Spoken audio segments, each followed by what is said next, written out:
do love participation, so I'm going to get started. Actually, first let me just let you know that we do have Facebook, Twitter, YouTube. I also have an Instagram page. I do Snapchat, but very poorly. I barely ever look at it. So if you guys want to connect with us on that after this, I'd be more than happy. I would love it. It would be sweet. We also have American clubs. So we have a Constitution course that we teach. And these are clubs where students like you can do an after-school thing, have a club meeting. Keith said that he would buy you guys pizza every time you guys wanted to meet from like Little Caesars or whatever. And you can go through our curriculum. It's 12 lectures. It's fantastic. I really appreciate the curriculum. So just remember that and get up with me afterwards if you need to. Okay, I'm going to call on you each randomly, all right? So, young man, would you read this phrase in the square, in the rectangle for me? Finished flies are the result of years of scientific study combined with the experience of years. Very good. Nice work. How many F's are in this box? Count all the F's in there. Everybody else can do it too, but don't blurt out your answer, okay?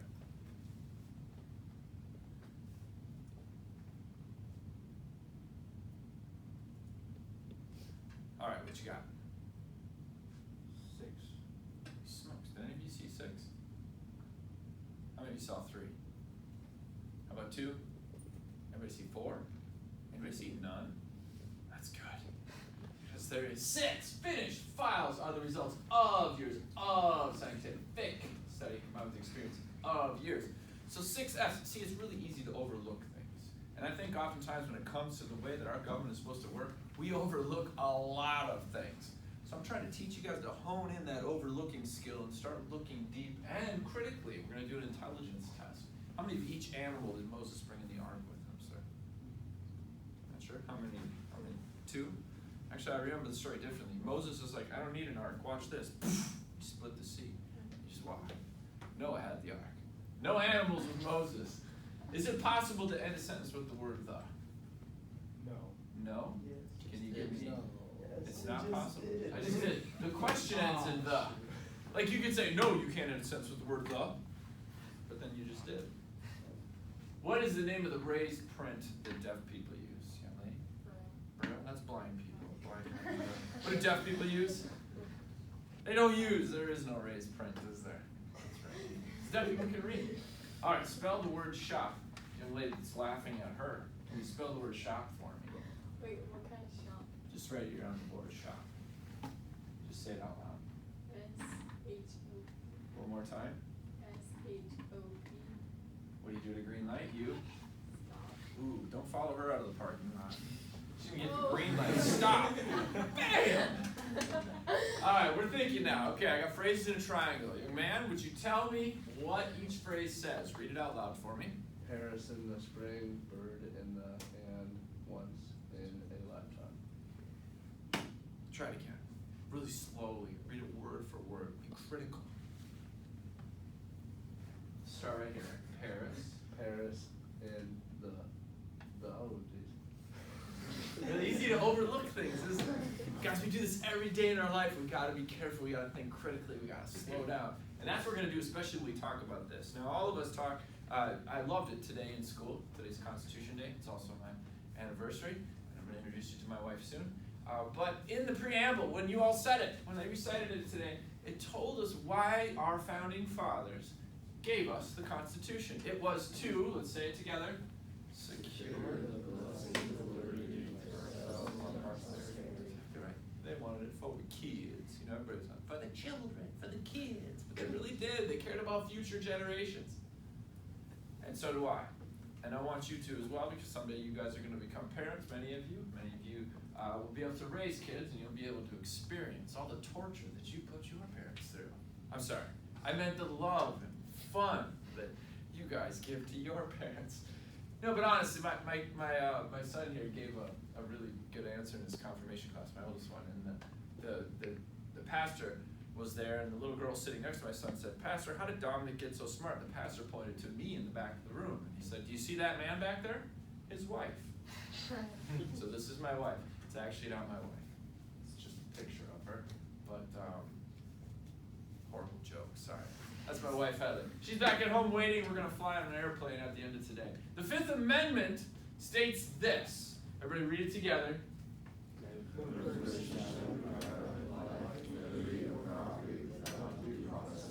So really quickly, I'm going to do this quite a bit during this presentation. you have what I call LLP, and it's over here on this side, okay? When I point to you and I say LLP, I want you to repeat after me, life, liberty, property. Ready? LLP. Life, liberty, property. Those are fundamental rights guaranteed to us by the law of the land. There's not a higher law in our country than the Constitution. So that Constitution states, unless you've committed a crime, you cannot forfeit your life, liberty, or property. You can't go to jail, you can't be fined, you can't have things confiscated from you, you can't have capital punishment unless you've committed a crime. Now, how many of you believe in this room that we are born equal? Can you show me your hands? You're born equal. All of us are born equal. Yay! It's not true. You're not born equal. You're actually something much more special than being born equal. Let's read the Declaration of Independence. What does it say about this equality concept? We hold these truths. Keep going. Whoa, stop. Does it say that all men are born equal? Created equal. When is a person created? Inside of the womb or outside of the womb? You guys go to the state fair, right? And you see cows deliver babies, calves, right? Is that calf on the outside of the womb and being created? And the cow walks, it just kind of floats with it? No, it's inside of it. Where is a human being created? In the womb. So you don't have to wait until you're born to have the right to LLP. You get that instantaneously when you are created. Therefore, it is illegal to take away your life while you are in your mother's womb, according to what we read. And these are the founding documents of America, and they're still the law of the land. Now, why in the world do we think we've gone crazy? We're on the crazy train. We think it's okay to take the life of somebody who's created with the right to life, liberty, and property in the womb. Why do we do that in America now? Did something happen? Back in 1973, one of our branches of government, we have three, one of our branches of government said, no, it's okay, you can take the life of a human being in the womb. No problem, because we said so. Does anybody know what branch of government that is?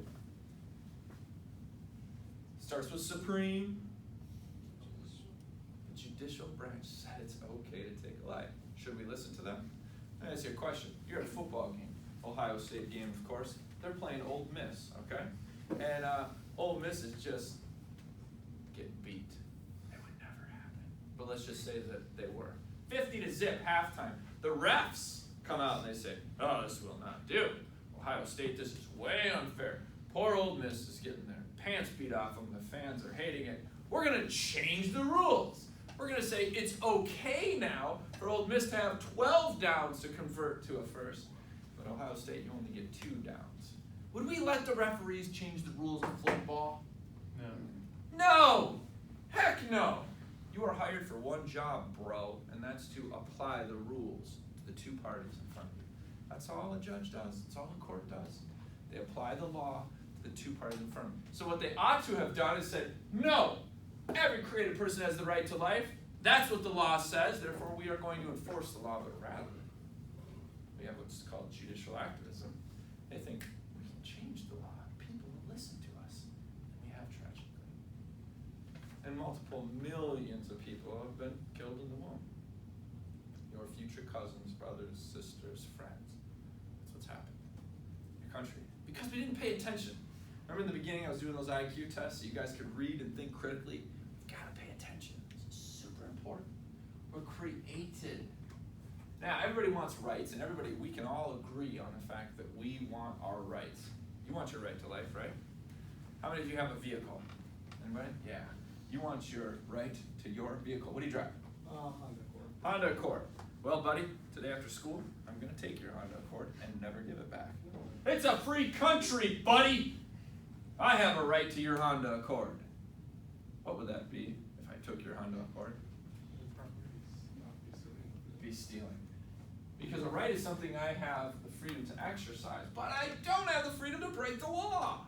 It's not freedom. Free country, sucker! It's not freedom. Okay, so freedom must be inside of the law. It's in the confines of the law. In other words, the law hasn't said thou shalt not do it, therefore I have freedom to do it, right? What is that law? The law of nature, nature's God. Can everybody say that together? The law of nature, nature's God. I'm going to show you in a second. That is written in the Declaration of Independence. But in the old days, they used to build a city. Does anybody know what they would build around the city to protect it? A wall. It was huge, right? Here's your wall. This wall represents the law, okay, for this analogy. The city represents your rights, something valuable, something you need protected. Government's job is to be this wall and uphold the law, so that when somebody who comes from outside of the law comes in to break the law, bam, they're stopped instantaneously, and your rights are protected. Your rights to LLP, federal government's job. So what happens if I decide, you know what, I want to go outside of the law and operate out here? I become what's called an outlaw. Does the law protect me now, or does it come after me? That's right, because I become an outlaw. We want to be inside of the law. If you're in the law, and by the way, let's think about this. What law protects your right to life? Keeps me from killing you. Thou shalt not. I mean, it's so easy, isn't it? It's like, oh, duh, man. It's not good, right? What protects your right to property, your car? What law says that I can't steal your car? Thou shalt not. Thou shalt not steal. Pretty good law. You guys like those laws? They don't hate anybody. They don't hurt anybody. They protect people, just like that law. So if it's against the law of nature, nature's God, you don't have a right to do it because you don't have the right to do what's wrong. This is not freedom to break the law. That's not freedom. That's crime. Freedom is only inside of the law. The Declaration of Independence states this very phrase, that we found it necessary to dissolve the political bands that connected us with Britain right here, and to assume the powers of the earth, the separate and equal station to which, what does this say? The So in other words, what they said is, hey, there's a law and a God that's bigger than kings and political systems that has given us LLP. And they wrote it down in a document so we all could read it and make sure that our government never went beyond these bounds. Because if they go beyond these bounds, they're going outside of the law, and then the government's an outlaw. Let me ask you a question. Say I'm a police officer. Police officers don't get paid a whole lot of money, do they? Kind of like school teachers. They do it for the love. But a police officer, man, I got like 3 kids. I need some more money. You know, I bust drug dealers all day. We've got all these drugs here. Why don't you sell some of them, and then I'll have enough money to provide for my family? Yeah, I'm gonna sell drugs. So instead of busting people, he's like, hey, yo, I got like twice as much as you got. Here, I'll sell it to you. Is that legal for a cop to do that? Well, let's just say that somebody says, hey, you can't do that. And he says, I can too. I got a badge. Does that badge make what he's doing legal? No, he's still an outlaw. He's held accountable for his crimes. Just because government does something doesn't make it right. It's outside of these laws that our founding fathers. Nature's God, exactly. Matter of fact, this guy, besides having a great hairdo, his name's William Blackstone. He put together in volumes called the Laws of Nature, the Common Laws of England. And our court system bears judgment by these laws. And he was the foremost authority at the time of our founding. Okay? You may even learn about him today, or in your class.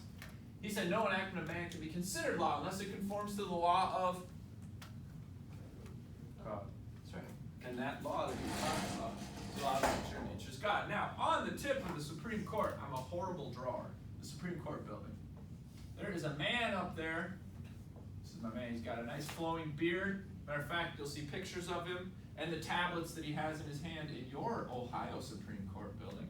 By the way, every single state constitution acknowledges that our rights come from God. All 50 of them. By the way, there's not 57 states, there's 50.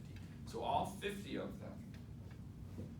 Moses is at the top of the Supreme Court with those 2 tablets because that law protects our LLP. Say it again.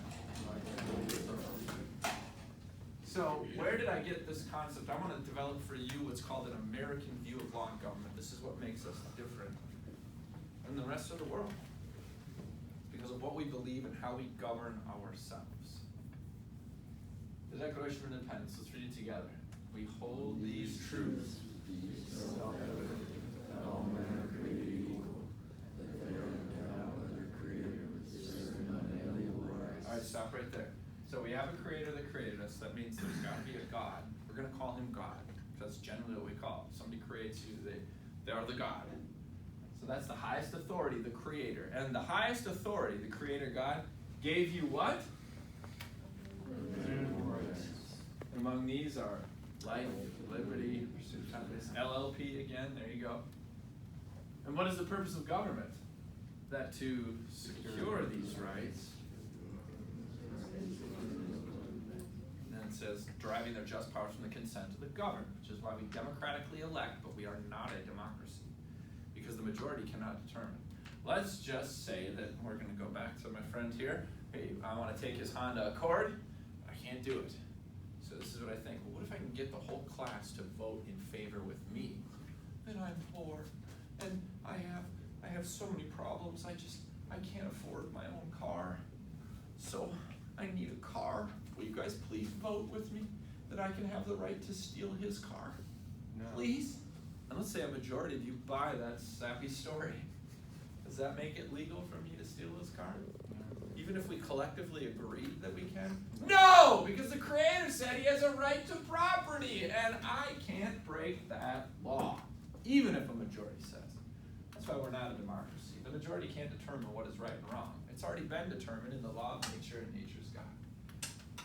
So as Americans, we believe this, which keeps us sane, which keeps us free, which keeps us safe, which allows us to prosper. That's what happens. And as Americans, we believe that there is a God. We just read it in the Declaration of Independence. There is a God. That declaration is sitting down in the archives building. I try to go there every time I'm in D.C. and look at it. It's massive. It's awesome. John Hancock, right? Bam! He put a target on his back, said, "Let the king see this." Stroked it, and it looks so nice. It's John Hancock. Very nice. So there is a God. So it makes us American. How many of you guys are American in here? So you guys all believe, let's say it together, there is a God. There is a God. It's not government. Our rights come from him. Our rights come from him. The purpose of civil government is to secure God-given rights.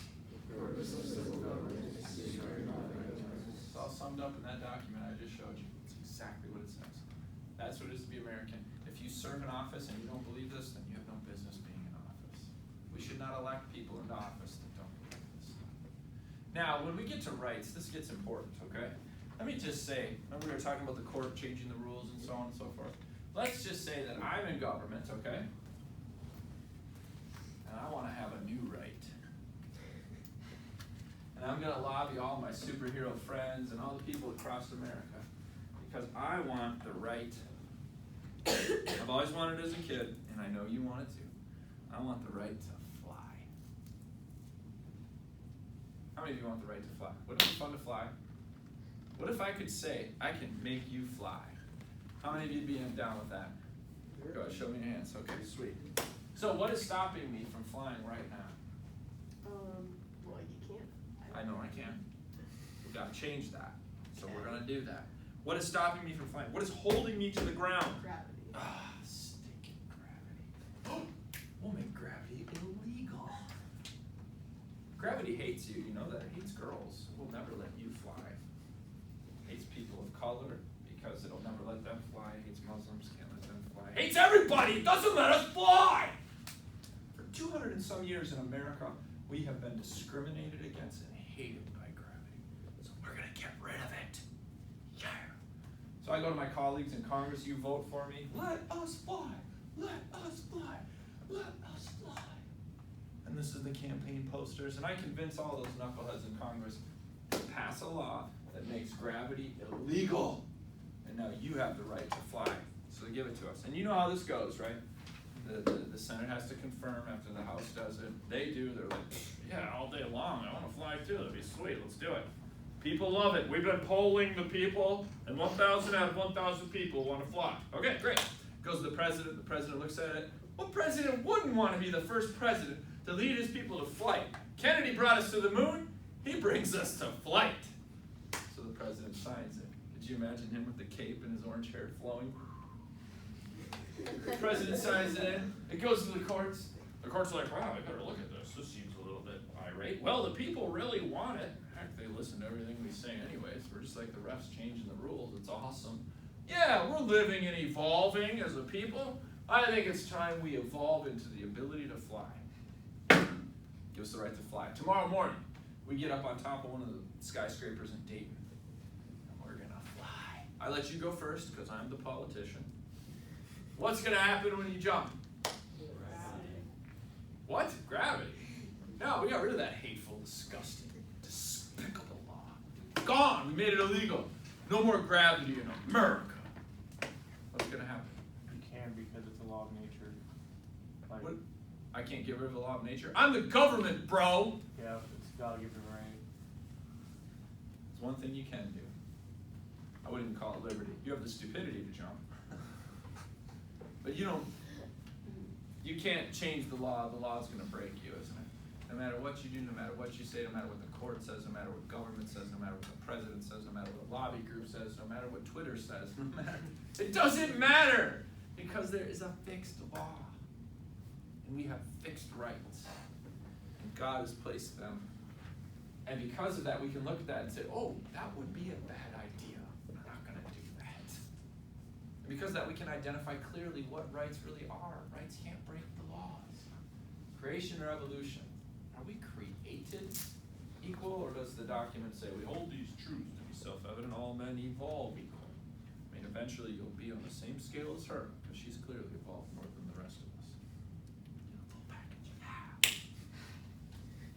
Creation says you're created instantaneously with LLP. Life, liberty, property. But what happens if we wait till you evolve? Someday you'll get there, buddy. Anybody remember that track runner that won like 4 Olympic gold medals in Berlin at the Olympics? Super fast guy, went to Ohio State. Jesse Owens. Jesse Owens wins the medals. And at that time, it's customary that the leader of the country comes to the awards ceremony. Did Adolf Hitler show up for Jesse Owens? No. No. Why? He's racist. He was extremely racist. He believed in this evolution concept. He had a pagan view of government that put him at the top. The state, the government is the divine, the God. They determine what's going on. They create new things, invent stuff. They give you the right to fly. It's amazing. He didn't show up because he said it's not fair for his people to run against those animals. He thought black people were animals. They hadn't evolved enough. See, when you put government on top and make them God, they come up with all sorts of crazy stuff. Trust me, just read a history book. They have unlimited authority. They can do whatever they want, and what are you going to do about it, right? This leads to state worship, where you look to them and ask their permission for everything. You know what our founding fathers said when the King of England tried to do that? No, we have guns, and we're not going to put up with this. So if you want to attack us, we will defend ourselves. This was not offensive, by the way. It wasn't we went after him. We signed a Declaration of Independence, we explained our case, and we said we will now defend our God-given rights, which was the purpose that our founders laid down their lives, their fortunes, and their sacred honor for us. If we worship anything other than the God that gave us everything, it's going to tyrannize us, and this class system is going to develop. A prime example of this, guys, if I'm just going to say this, I'm not even getting political because we're not political. I don't care which party you claim with or anything. I just say vote constitutional. In the last decade or so, we've got what's called universal health care. Anybody heard of it? Some people call it Obamacare. There's this health care thing. Did you know that it was required for us to do it? But guess who didn't have to do it? Congress. They made us do something they wouldn't even do themselves. Does that sound like they think they're equal with us? No. That's horrible. That's tyranny, guys.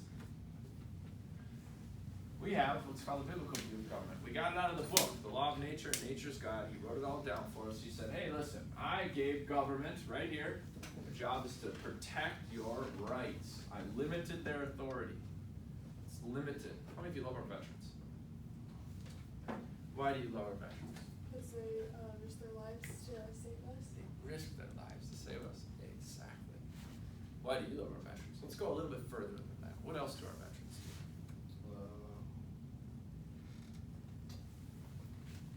fight for our freedoms. They fight for our freedoms. And both the things you guys just described, we could actually hire a bodyguard to do. But what makes our veterans super special?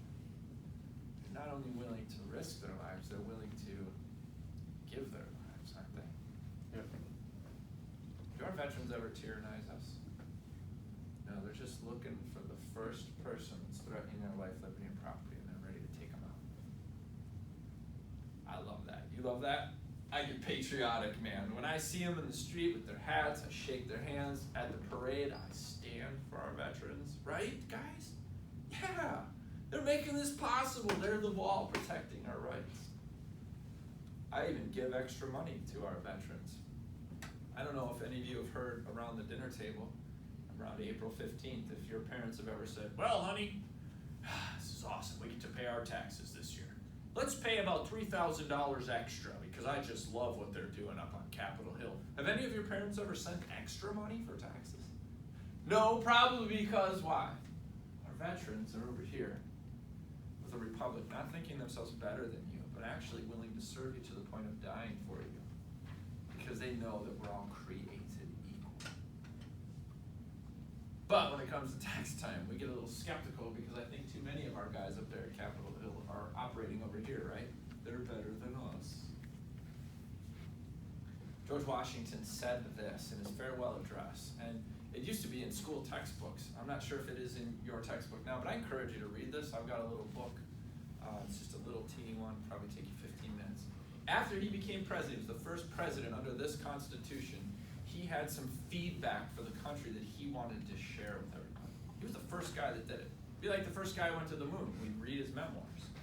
You know, what was it like? What did you learn? So on and so forth. That's what Washington did.